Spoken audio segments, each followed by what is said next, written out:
The allure of power, wealth, and respect is an intoxicating cocktail.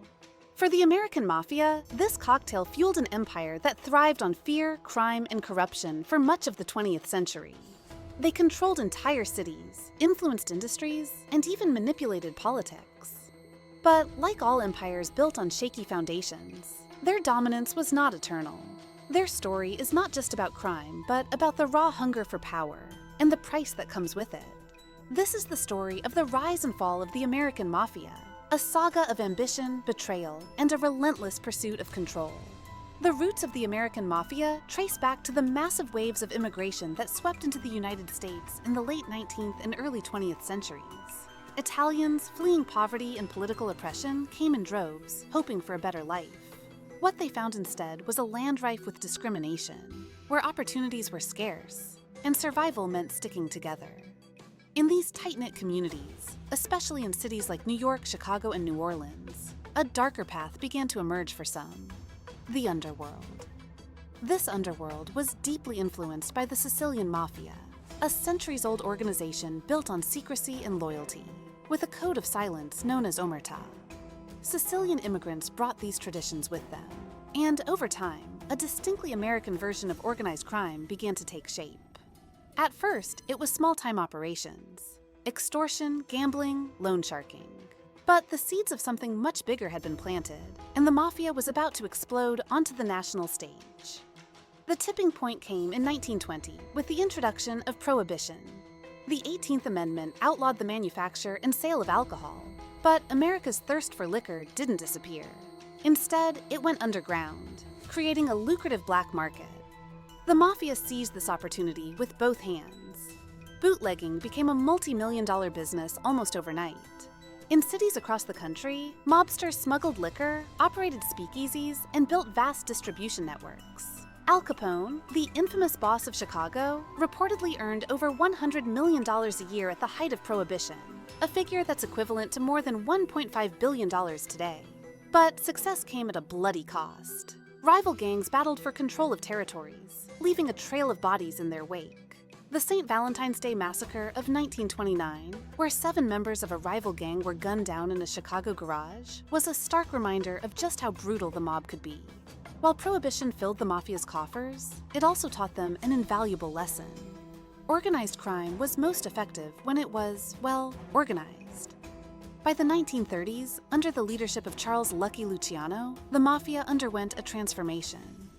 Luciano's genius was in creating the Commission, a governing body where the heads of various crime families could settle disputes and allocate territories without unnecessary violence. It was a revolutionary concept, a boardroom for gangsters that turned the Mafia into a nationwide criminal corporation. At its peak, there were 26 Mafia families operating across the United States, each with its own hierarchy, but all bound by the rules of the Commission.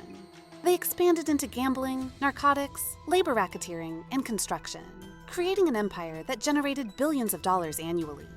Their influence stretched far beyond the criminal underworld. The Mafia infiltrated labor unions, gaining control over industries from shipping to garbage collection. They had politicians, judges, and police officers in their pockets, ensuring their operations ran smoothly.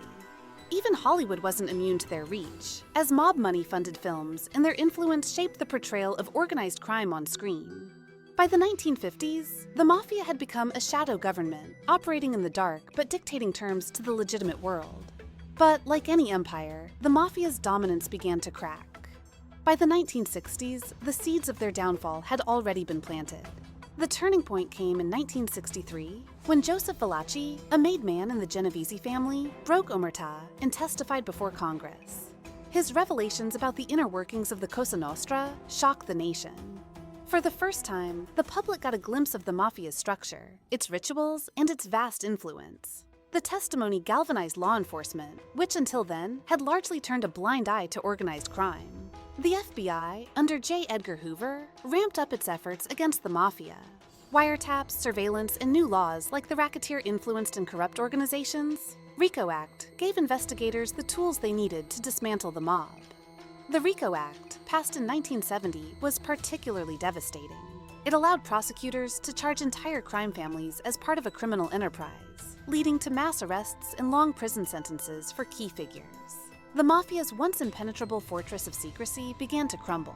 Internal strife also played a major role in their decline. The Mafia had always operated on loyalty and trust, but as law enforcement turned up the heat, those bonds began to break. High-ranking members turned informants to avoid lengthy prison sentences. The most infamous of these betrayals came in the 1980s, when Sammy the Bull Gravano, the underboss of the Gambino family, testified against his boss, John Gotti.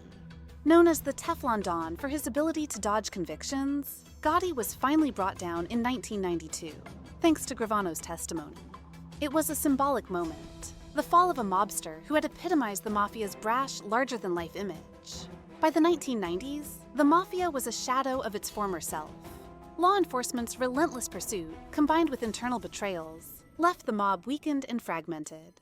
While some families still exist today, their influence is a far cry from the golden age of the mid-20th century. The rise of new criminal enterprises, like drug cartels and cybercrime, further eroded the Mafia's power, making them relics of a bygone era. And yet, the legacy of the Mafia endures. Their story has been immortalized in books, movies, and TV shows, from The Godfather to The Sopranos. They've become a part of American mythology, a symbol of both the dark allure of power and the inevitable consequences of its abuse. The rise and fall of the American Mafia is a cautionary tale, a reminder that even the mightiest empires can crumble when built on corruption and violence. As we look back, questions remain. Could the Mafia have survived if they'd adapted to the changing times? Was their downfall inevitable, or did they hasten their own demise through greed and betrayal? These questions linger, much like the shadow of the Mafia itself. What's clear is that their story, filled with ambition, betrayal, and the pursuit of power, is as timeless as it is tragic.